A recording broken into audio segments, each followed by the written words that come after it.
અત્યારે ધ્યાન આપજો તમે બધા. અત્યારે સાધન અવસ્થામાં છો. સાધન અવસ્થા એટલે અત્યારે ઠાકોરજી વગર તમને હાલે એમ નથી, એ સાધન અવસ્થા કહેવાય.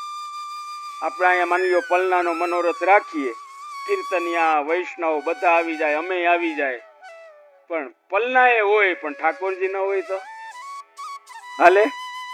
ઝુલાવા કોને?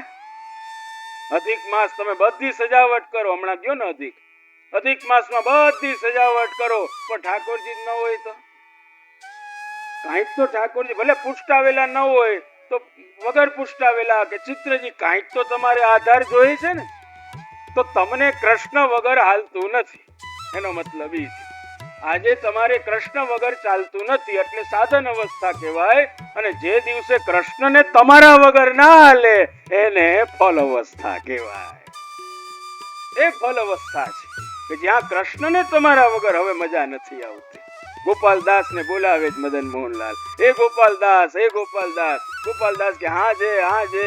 અરે પ્રભુ નહીં, ગોપાલદાસ બોલાવે, હે મદન મોહનલાલ, હે મદન મોહનલાલ. તો પછી ઠાકોરજી જવાબ આપે, હા ગોપાલદાસ બોલો.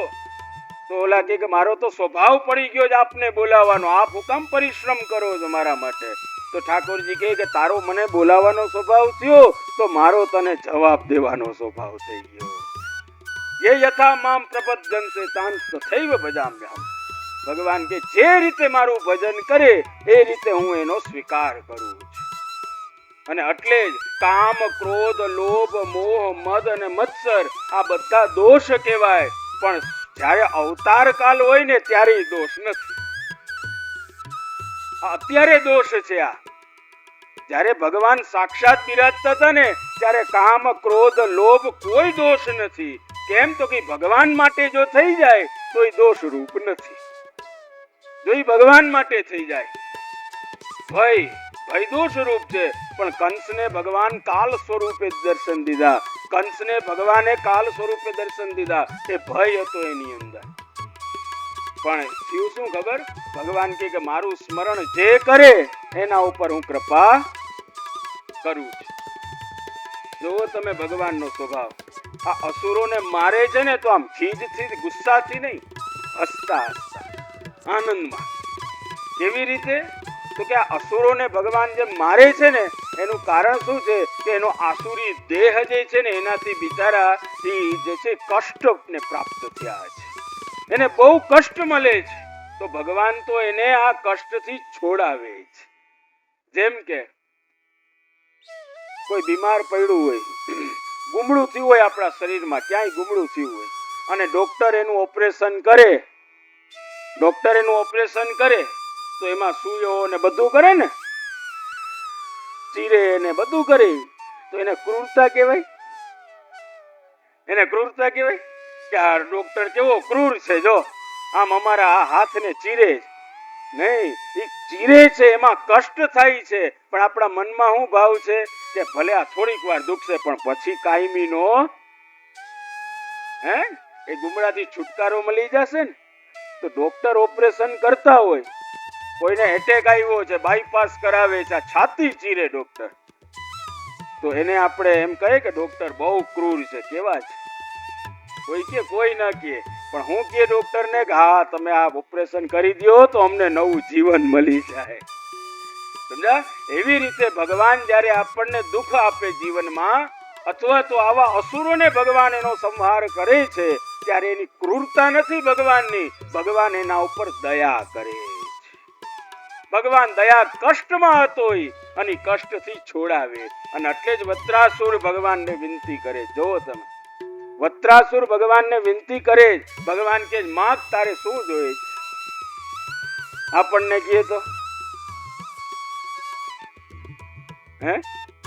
ભગવાન કેતા નથી, જાણે છે. વત્રાસુર હું માગીશ એ પણ ભગવાનને ખબર છે, અને ઉપલેટાના અમારા વૈષ્ણવ હું માગશે ને એ એને ખબર.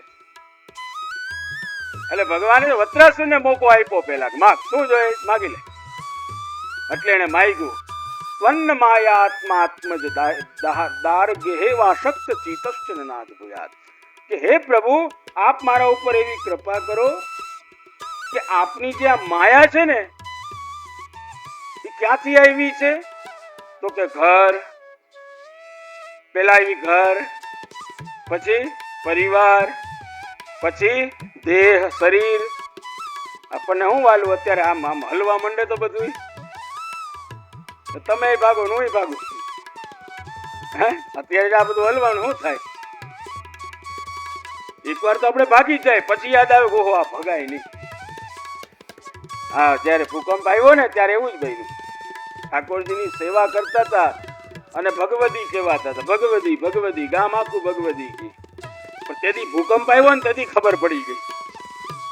કેમ તો કે સેવા કરતા કરતા ઠાકોરજીને મૂકીને ભાગ્યો.